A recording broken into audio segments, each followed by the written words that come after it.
Assalomu alaykum qizlarjonlar. Men Umida. Bugun sizlar bilan biz yana salfetkadan gul yasashni o'rganamiz.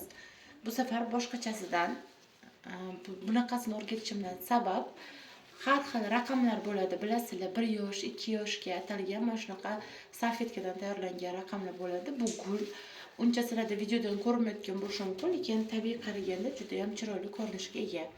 Endi mana shuni sizlarga oson usulda tayyorlanishini o'rgataman. Juda ham tayyorlanishi oson. Buni xohlasanglar oddiy gul va xohlasanglar mana shunaqa yopishtiriladigan raqamlarga foydalansanglar ham bo'ladi. Bizga mana shunaqa salfetkadan 4 ta dona kerak bo'ladi. Bulardan 4 ta dona kerak bo'ladi va buni biz bitta tomonini kesib olishimiz kerak. Mana bitta tomonini kesib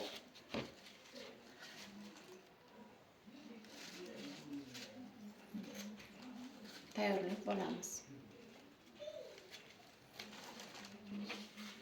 To'rttasini ham mana shu tomonlarini, qatlangan tomonini, bitta tomonini kesasizlar.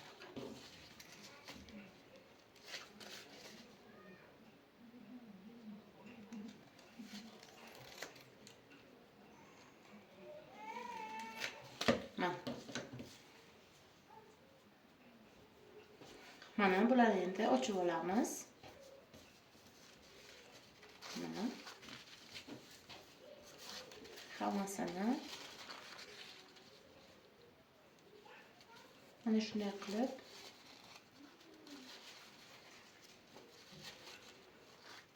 ochib tayyorlab olamiz.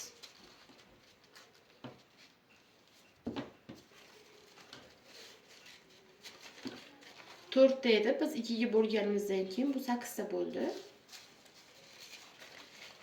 Kam yoki ko'proq qilsanglar bo'ladi, lekin mana shu o'rtacha normasi.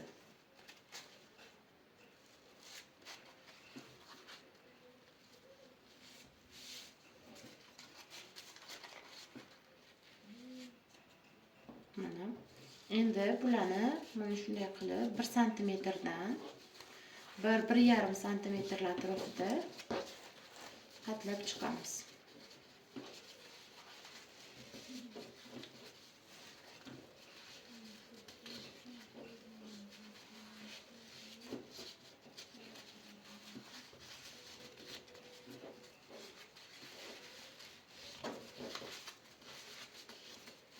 Mana qatlab chiqamiz. O'rtasida mana shunaqa 0,5 mmlik ingichka sim bilan, simmi yoki oddiy ip bilan urib olsanglar ham bo'ladi, yoki stepleringlar bo'lsa, bitta stepler bilan qotirib olsanglar ham bo'ladi bemalol.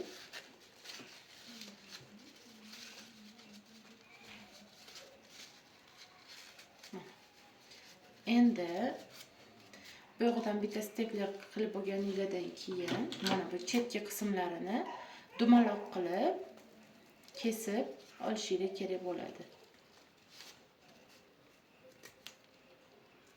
Mana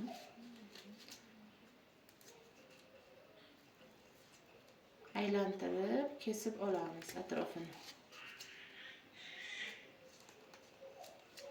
Bu tomonini ham atrofini aylantirib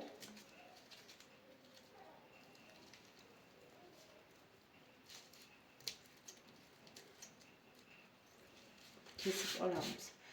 Agar mabodo tonirovka bermoqchi bo'lsanglar, mana shunaqa qalam bilan uch-uchlariga tekkizib qo'ysanglar bo'ladi, har joyiga.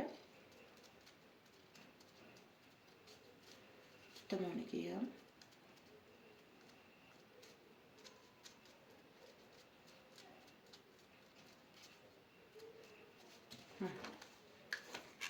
Endi bularni olamiz.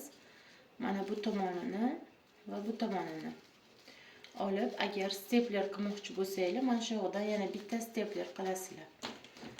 Agar stepleringlar bo'lmasa, oddiy kley yordamida, qog'oz kleylardan ham ishlatsanglar bo'ladi, faqat suvli bo'lmasin, qog'oz kleyinglar erib ketishi mumkin. Mana endi bu tomonidan ham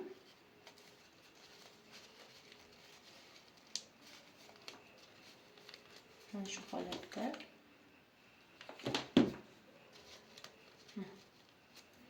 yopishtirib olamiz. Endi sekinlik bilan mana shu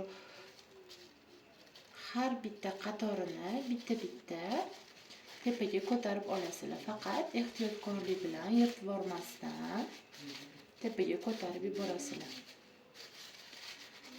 Bilsanglar, bolalarning tug'ilgan kunlariga yoki sersa yoki onajonim degan yozuvlarni ham tayyorlab berishadi. Shunaqa gul tayyorlanadi unga ham.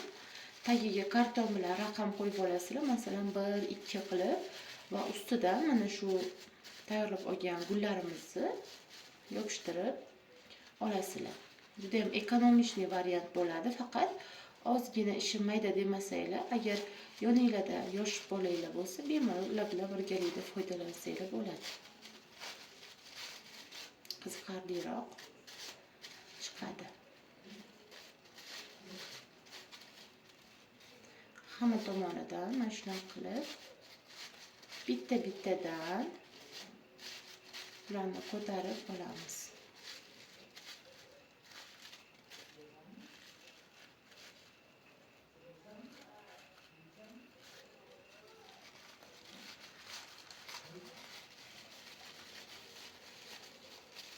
Oralarini chiroyli qilib ochsanglar, chiroyli ochiladi.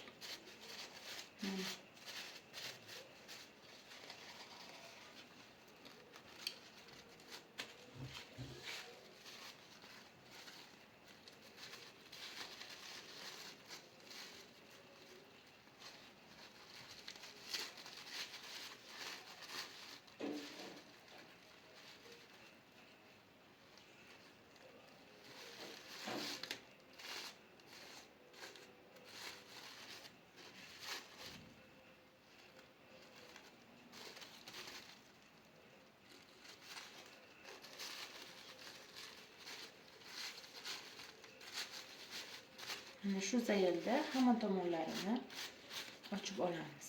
Mana men bitta tomonini ochib chiqdim. Bu tomonini ham bittadan tepaga qaratib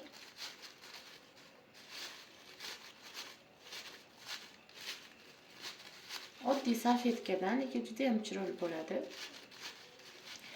Mana onlayn kurslarim bor, bilasizlar, floristika sohasida o'qisanglar bo'ladi, malaka oshirsanglar bo'ladi. Qizlar, mana sizlar bilan davomi oxirigacha videoga olayotmadim. Aniqrog'i svetimiz o'chib qoldi shu joyiga, shu uchun mana shunaqa qilib bir xil qilib hamma joylarini ochib olasizlar. Bo'ldi, biz shu bilan gulimiz tayyorlanish jarayoni o'z nihoyasiga yetdi.